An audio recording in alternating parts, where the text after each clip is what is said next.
Yeah, Goose is tracking along really well. He had ankle surgery at the end of the season, as well as clean up his scar. He's obviously had that broken leg back in St Kilda days, so that always gives him some grief, so we cleaned that up at the end of the season as well. He's moving along fine. He joined modified training this week, and he'll be full training in another 2 weeks post the Noosa camp. Luke McGuan's going along well as well. He had off-season surgery on his knee and is tracking along well, and expect him to be back probably post-Christmas, full training. And Dan Merritt's, he's going along fairly slowly, but going along as planned. He had a microfracture of his knee. He actually had ankle and knee surgery. His ankle's fine. His knee, he had microfracturing, and that was to promote healing. So he'll take a little bit longer and be back probably 4 or 5 weeks after the Christmas break.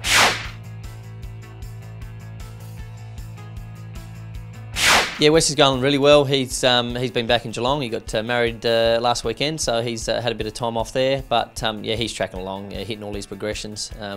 Very goal-based his ACL program, so he's hitting all his markers, and he's probably about 6 weeks off from joining in full training. So going well.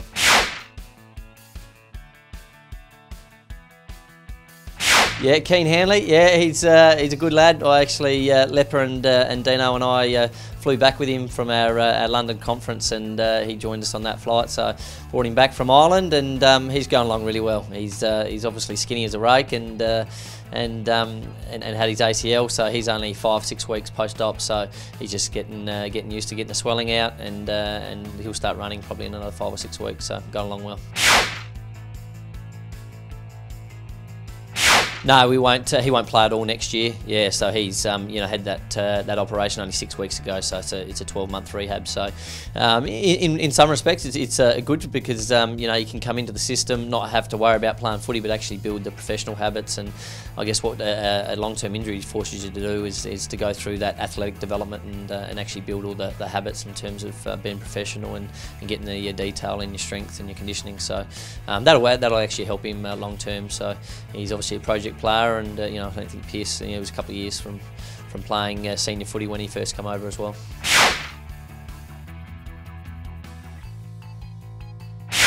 No, Squizzy Taylor had at the end of the season and just didn't quite settle down. So we're just building him up back through his running progression. So he'll be fine in another 3 or 4 weeks. And Steph Martin as well, just had a little bit of a niggle a week or so ago. So just precautionary. This time of the year you don't want to take any risks and exacerbate any minor injuries. So just pull them out of the program and then just build them up slowly and get them back involved. So both those guys will be back in the program by the time we get to Christmas.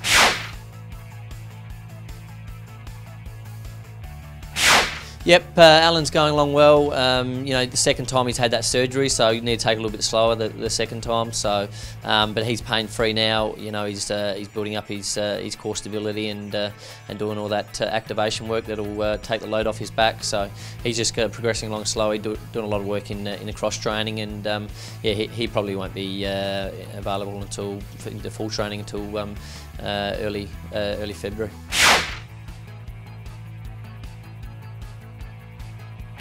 Yeah, the guys are going really well. We've had a bit of a change to the pre-season program this year from the last 4 years. So we're going with a Monday to Friday program with weekends off. So it's a little bit of a change. It means that the Monday, Wednesday, Friday footy sessions are a little bit longer and build a bit more resilience and conditioning into that. So guys are attacking it really well. They've got 2 more sessions to go this week, and then we go into a deload phase next week. So they're about to finish off a good 4-week block, and touch wood, they're going along okay, and we haven't had any issues. So 2 more sessions to go, and then we'll give them a bit of a rest.